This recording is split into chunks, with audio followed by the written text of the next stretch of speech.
नमस्कार मेरे प्यारे बच्चों। ज्ञानदायिनी क्लासेस में मैं सरोज सावंत आपका स्वागत करती हूँ। बच्चों, आज की हिंदी क्लास में हम 10th क्लास की हिंदी की बुक क्षितिज भाग 2 के पाठ 3 सवैया और कवित के एमसीक्यूज करेंगे, यानी बहुविकल्पीय प्रश्न उत्तर करेंगे। आशा करती हूँ कि आपने पाठ को अच्छी प्रकार से समझ लिया होगा। तो आइए अब हम इसके एमसीक्यूज करते हैं, जो परीक्षा की दृष्टि से काफ़ी इम्पोर्टेंट है। पहला प्रश्न है, देव का जन्म कहाँ हुआ था? ए इटावा में, बी इंदौर में, सी ईटानगर में, डी इगतपुरी में। तो इसका सही उत्तर है ए इटावा में। देव की मृत्यु किस सन में हुई थी? ए 1765 में, बी 1766 में, सी 1767 में, डी 1768 में। तो इसका सही उत्तर है सी 1767 में। कविवर देव का पूरा नाम क्या था? ए देवदास, बी देवन वर्मा, सी देवदत्त द्विवेदी, डी देव नारायण। तो इसका सही उत्तर है सी देवदत्त द्विवेदी।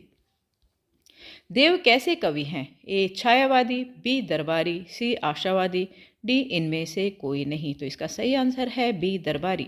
देव किस काल के कवि माने जाते हैं? ए रीतिकाल, बी आदिकाल, सी भक्तिकाल, डी आधुनिक काल। तो इसका सही उत्तर है ए रीतिकाल।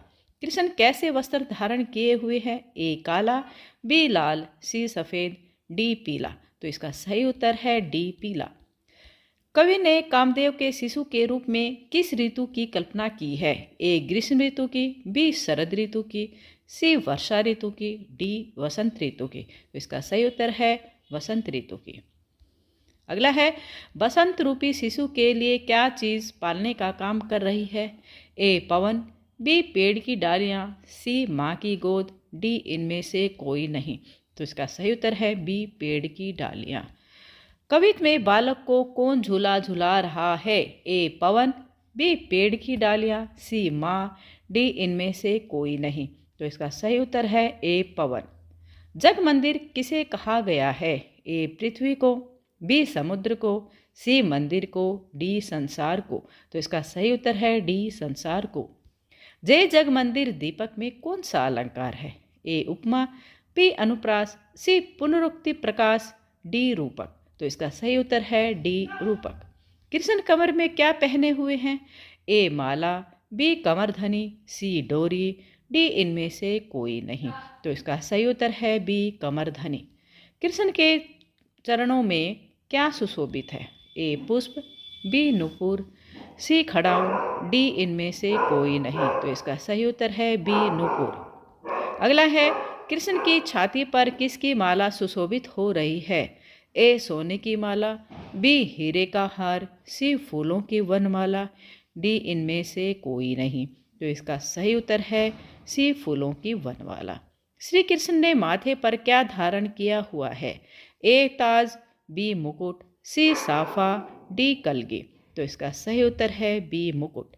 किसकी आंखें चंचलता और शरारत से भरी हैं?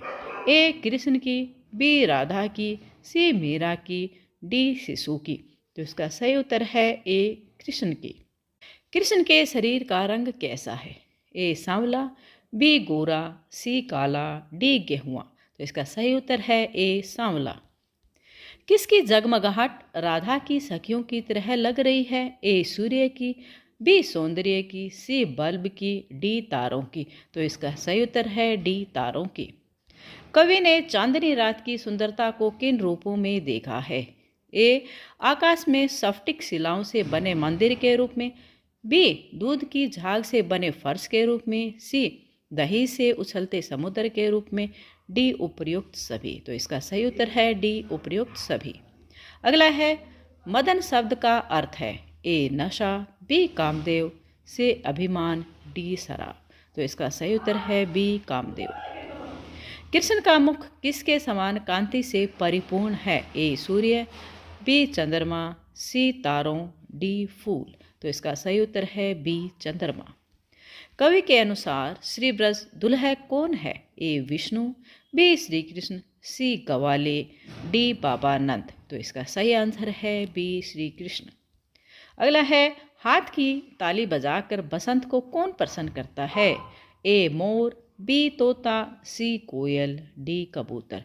तो इसका सही उत्तर है सी कोयल। कृष्ण को किसकी भांति सजा धजा दिखाया गया है? ए नायक, बी देव, सी दूल्हे, डी इनमें से कोई नहीं। तो इसका आंसर है सी दूल्हे। वसंत से कौन कौन बातें करते हैं? ए चिड़िया और कौवा, बी मोरनी और तोता, सी कबूतर और गिद्ध, डी कोयल और बगुला। तो इसका सही उत्तर है बी मोरनी और तोता। पवन झुलावे केकी कीर बतरावे, यहाँ कीर का क्या अर्थ है? ए कीकर, बी तोता, सी खीर, डी मोर। तो इसका सही उत्तर है बी तोता और केकी का अर्थ है मोर। आगे है, कवि ने चांदनी रात की सुंदरता को किन रूपों में देखा है? ए आकाश में स्फटिक शिलाओं से बने मंदिर के रूप में, बी दही से उछलते समुद्र के रूप में, सी दूध की जाग से बने फर्श के रूप में, डी उपर्युक्त सभी। तो इसका सही उत्तर है उपर्युक्त सभी। बसंत में झूला कौन झुलाता है? ए पवन, बी कोयल, सी मेघ, डी भौरा। तो इसका सही उत्तर है ए पवन। बसंत को किसका बालक कहा गया है? ए विष्णु, बी कामदेव, सी कार्तिकेय, डी गणेश। तो इसका सही उत्तर है बी कामदेव। चांदनी रात में कौन दर्पण सा प्रतीत होता है? ए जल, बी चांद, सी आकाश, डी तारे। तो इसका सही आंसर है सी आकाश। कवि ने किसे नायिका बताया है? ए लता को, बी कमल की कली को, सी वायु को, डी प्रकृति को। तो इसका सही आंसर है कमल की कली को। कवि ने चांदनी की कल्पना किसके रूप में की है? ए सुधा मंदिर, बी देव मंदिर, सी सौंदर्य महल, डी इनमें से कोई नहीं। तो इसका सही उत्तर है सुधा मंदिर। उदधि का क्या अर्थ होता है? ए कोयल, बी फलों का रस, सी समुद्र, डी कमल की कली। इसका सही उत्तर है सी समुद्र। कवि के अनुसार भवन में किसकी तरंगों सा अपार आनंद उमड़ रहा है? ए दही के समुद्र की तरंगों सा, बी सूर्य की किरणों सा, सी प्रकाश की तरंगों सा, डी चांदनी की तरंगों सा। तो इसका सही उत्तर है दही के समुद्र की तरंगों सा। कवि ने चंद्रमा को किसका प्रतिबिंब बताया है? ए सूर्य का, बी राधा के मुख का, सी सागर का, सी श्री कृष्ण के मुकुट का। तो इसका सही उत्तर है बी राधा के मुख का। अगला है, फर्श पर फैली चांदनी कैसी लग रही थी? ए सागर सी, बी दूध की झाग सी सफ़ेद वस्त्र सी, डी बादल सी। तो इसका सही उत्तर है दूध की झाग सी। कटी का क्या अर्थ है? ए कटी हुई, बी पतली, सी कमर, डी पेट। तो इसका सही उत्तर है सी कमर। सूरदास की काव्य भाषा कौन सी है? ए अवधी, बी मैथिली, सी ब्रज, डी राजस्थानी। तो इसका सही उत्तर है सी ब्रज। कौन सुबह बसंत को चुटकी बजाकर जगाता है? ए पवन, बी गुलाब, सी माला, डी कमल की कली। तो इसका सही उत्तर है बी गुलाब। तो ये थे हमारे पाठ सवैया और कवित के एमसीक्यूज। आशा करती हूँ कि आपने पाठ को के एमसीक्यूज को अच्छी प्रकार से समझ लिया होगा, जो आपके लिए काफ़ी इम्पोर्टेंट हैं। ये वीडियो आपको कैसी लगी कमेंट करके मुझे बताना। यदि आपको इससे संबंधित कोई भी डाउट है, कोई भी प्रश्न है, तो आप कमेंट करके मुझसे पूछ सकते हैं। वीडियो देखने के लिए मैं सरोज सांगवान आपका धन्यवाद करती हूँ।